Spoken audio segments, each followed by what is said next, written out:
जय श्री राधे राधे, कृष्णा कृष्णा। मेरे प्यारे भक्तों, मैं लता दीदी आपके समक्ष आई हूँ कथावाचिका। आप सब कैसे हो? और मुझे पूर्ण उम्मीद है कि आप सब अच्छे होंगे। मैं ठाकुर जी से मंगल कामना करती हूँ कि आपके घर में सुख समृद्धि बढ़े, लक्ष्मी निवास करे और हमेशा आए दिन मंगली कार्यक्रम होता रहे। मेरे प्यारे,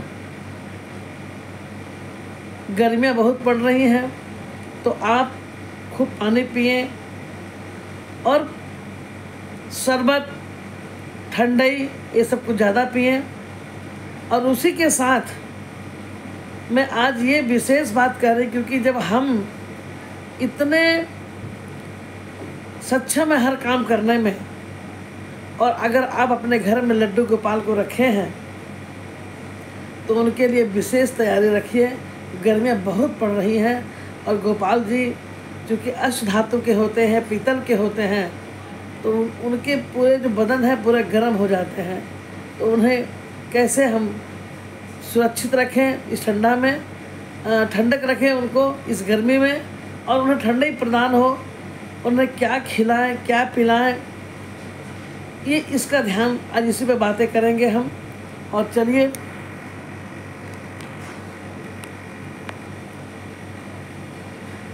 आप तो पहले जुड़े हैं, जो नहीं जुड़े हैं वो सब जुड़ जाएं हमारे बेल आइकन बजा करके।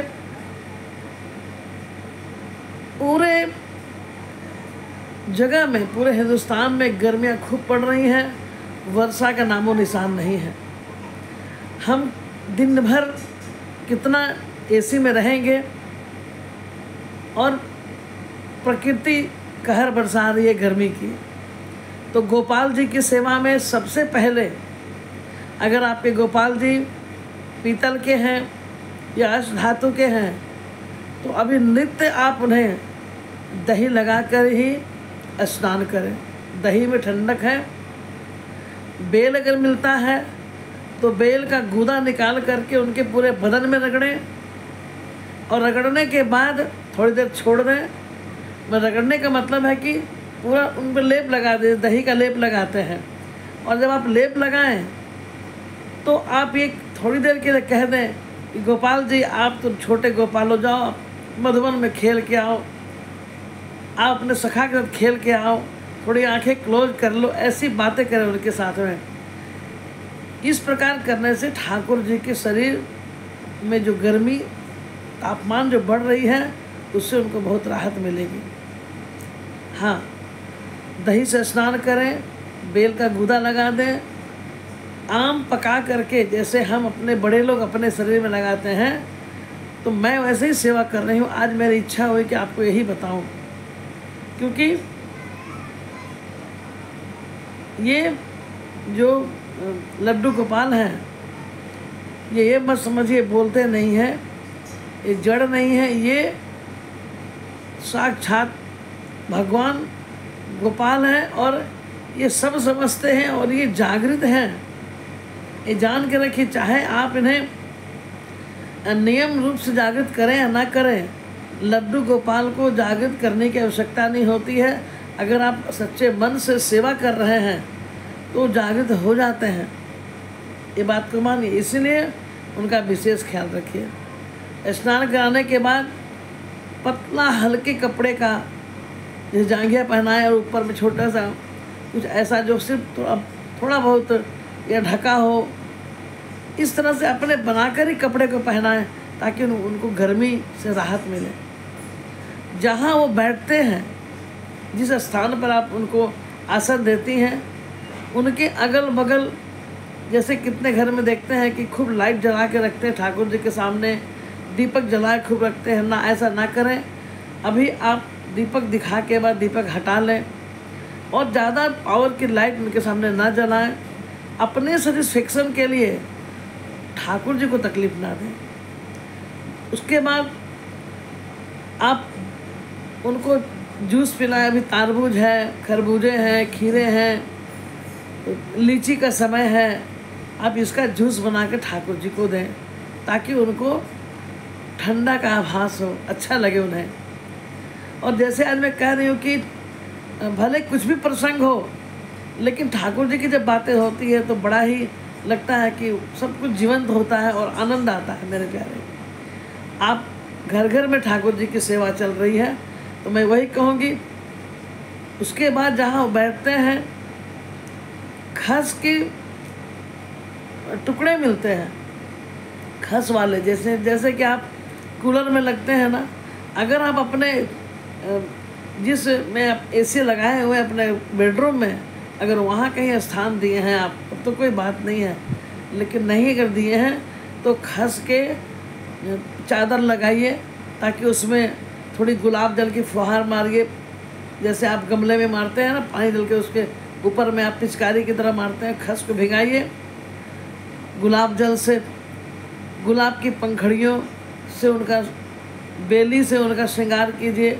और कोशिश कीजिए कि सिर्फ ठाकुर जी को अगर उपलब्ध है आपकी तरफ में, अगर है उपलब्ध, तो आप उन्हें फूलों का श्रृंगार कर दीजिए। सिर्फ उन्हें जांघिया पहना दीजिए, लंगोट पहना दीजिए और फूलों से श्रृंगार कीजिए। फिर शाम को एक नाइट गाउन पहना के उन्हें सुनाएं। जितना भी अभी ये सेवा का मौका, आप देखते होंगे वृंदावन में फूलों का, ठाकुर जी गर्भगृह से बाहर निकलते हैं। हमारी ठाकुरानी ब्रज किशोरी लाडली जू बरसाने वाली, उनको भी बाहर फूल बंगला बनता है। और तो इस वक्त आप जितना सेवा करेंगे फूलों से, भगवान को बड़ा अच्छा लगता है। इत्र तो उन्हें सेवा करते ही करते हैं, लेकिन फूलों की सेवा विशेष मानी गई है। तो ज़रूर आप करें, अगर मिलता है तो। भोजन में भी उन्हें कोशिश करें कि स्पाइसी खाना बना के ठाकुर जी को ना दें। अभी गर्मियों में जैसे कि कढ़ी चावल है तो अच्छी बात है, थोड़ी आलू की भुजिया बना लें, नहीं है तो पोहे बना के दे दें। चिवड़ा और दही गुड़ का आप भोग लगाएं उन्हें। फल फ्रूट तो लगाएंगे ही लगाएंगे, जूस आप जितना दे सकती हैं। और अभी थोड़ी गर्मियों के समय में भोजन उनका थोड़ा से 4-5 बार बढ़ा दें, क्योंकि गर्मियों में भूख भी लगती है, दिन बड़ा होता है।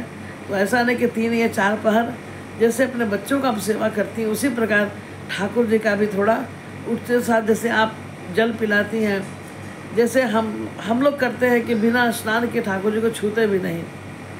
क्योंकि हम लोग तो ब्रह्म मुहूर्त में स्नान करते हैं और उस वक्त ठाकुर जी फिर सुबह उनको उठाते हैं करीब 6 बजे। तो मेरे प्यारे, आप भी ध्यान रखिए। कितने मैं देखी हूँ कि फेसबुक में देखती हूँ कि बिना स्नान किए हुए भी, या मैं यूट्यूब में कितना लोगों को देखी हूँ कि उठते ठाकुर जी को पानी पिला दिया, छू दिए, फिर बाद में स्नान किया। ये सब ना करें, वो परब्रह्म है, उनकी सेवा उस तरह होनी चाहिए, हमारी तरह और हमारे बच्चों की तरह बिल्कुल नहीं होनी चाहिए। उसके बाद अगर आप उनको अलग से रखे हैं, कहीं अपने एसी रूम से बाहर रखे हैं, तो उनके लिए भी एक छोटा कूलर होना चाहिए, ताकि उनको भी ठंडा महसूस हो। और इस प्रकार थोड़े सीजनल जो फूल अभी हैं, या थोड़े हरे भरे पत्ते हुए, आर्टिफिशियल ना जानकर रखकर वहाँ थोड़ा गुलदस्ता छोटे हों जिसमें ओरिजिनल पत्तों को उसमें डालिए, ताकि वहाँ हरियाली महसूस हो उनको। इस प्रकार ठाकुर जी को बहुत अच्छा लगता है। और एक बात, मैं इन्हें एक वीडियो बनाया था कि मैं ठाकुर जी से आम तोड़वा रही थी। बहुत लोगों ने बहुत सारी बातें कही, लेकिन मैंने इसलिए कही कि मेरी इच्छा हो रही थी। ठाकुर जी से बोल रहे थे कि मुझे आम तोड़नी है, और मैंने उनके हाथों से आम तोड़वाया, और उस आम को पता नहीं 100 लोग खाए होंगे प्रसाद में। इसलिए जाकी रही भावना जैसी, प्रभु देखी मूर्ति तैसी। ठाकुर जी की सेवा का तो अनंत अनंत कितने सुख हैं, उसको बताना ही बड़ा मुश्किल है। और आप, मुझे उम्मीद है कि आप सब भी सेवा कर रहे होंगे। और सोने के समय अगर आप कर सकते हैं तो बेली, गुलाब, चमेली तो उनके बिस्तर में सेज बिछाइए और ठाकुर जी को सुनाइए।